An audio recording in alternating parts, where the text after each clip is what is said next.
Beetroot குழம்பு எப்படி வைக்கலான்ட்டு பார்க்கலாம். ஃபஸ்ட்டு நான் 5 ஸ்பூன் எண்ணெய் ஊற்றி எண்ணெய் காஞ்சோடனே பட்டை, லவங்கு, சோம்பு, பிரியாணி இலை, வெங்காயம் போட்டு நல்லா வதக்கலாம். நல்லா வதக்கின பிறகு 1 ஸ்பூன் இஞ்சி பூண்டு பேஸ்ட்டு நான் போட்டுக்கிறேன். அதுக்கப்புறம் 2 தக்காளியே நான் ஆட்டி ஊற்றிருக்கேன்.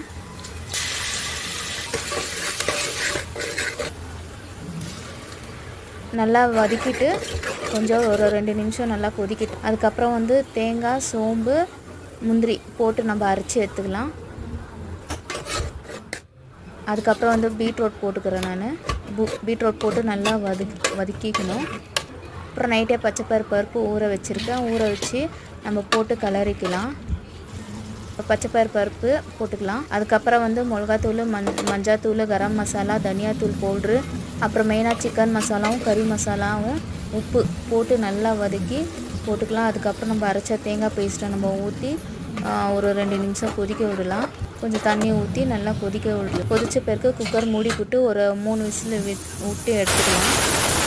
விசில் வந்தவுடனே திறந்து பார்க்கலாம். பாருங்கள், குழம்பு நல்லா கொதித்து வந்திருக்கு. இந்த அளவுக்கு இருந்தால் போதும்.